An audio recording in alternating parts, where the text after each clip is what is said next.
Hello hello hello hello everyone, প্রত্যেককে good evening জানাচ্ছি। জানিয়ে একটা নতুন ভিডিও শুরু করছি, তোমরা ভিডিওটা এন্ড পর্যন্ত দেখো। তো আজকে আমি একটা ছোট রেসিপি তোমাদের সঙ্গে শেয়ার করছি, সেটা হচ্ছে মোমো। কিভাবে আমি আমার প্রসেসে মোমো বানাই সেটা আর কি তোমাদের সঙ্গে দেখাবো। তো প্রথমে দেখো, ডোগুলো আমি এভাবে কেটে নিয়েছি। এবার এগুলোকে হালকা ছোটো মানে লুচির সাইজে বেলে নিচ্ছি প্রথমে।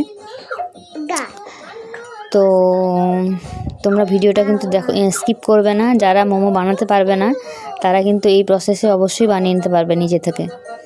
তো দেখো কিভাবে আমি বানিয়ে নিলাম। আচ্ছা, এর একটা কথা বলে দিই, এই যে স্টাফিংটা এটা আমি কিভাবে বানিয়েছি ওটা আমার ভিডিও ক্যাপচার করা হয়নি। যদি তোমরা ইন্টারেস্টেড হয়ে থাকো তাহলে অবশ্যই কমেন্টে জানিও, ওটা একদিন দেখিয়ে দেবো। এবার দেখো, আমি প্রায় 3-4 রকমের 5-6 রকমের শেপ করতে পারি। তো এক এক করে একটা একটা করে শেপ তোমাদের দেখিয়ে দিচ্ছি ইজি প্রসেসে। তোমরা ভালো করে দেখে নাও পুরো ভিডিওটা, ওকে? তো চলো এক এক করে শেপগুলো তোমাদেরকে দেখিয়ে দিচ্ছি। এটা হচ্ছে ফার্স্ট শেপ।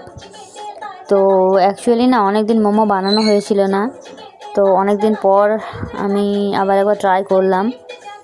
তো সেই জন্য আর কি, মোমো বানাতে না অনেক সময় লাগে, প্লাস তোমার একজন হেল্পিং হ্যান্ড থাকলে সুবিধে হয়, একা একা বাচ্চা নিয়ে সম্ভব হয় না।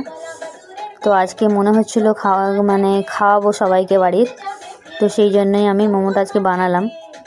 তো তোমরা দেখতে থাকো। এটা হচ্ছে ফার্স্ট শেপ। এই দেখো শেপটা এরম টাইপের হয়েছে। তোমরা ভিডিওটা দেখতে থাকো এন্ড পর্যন্ত।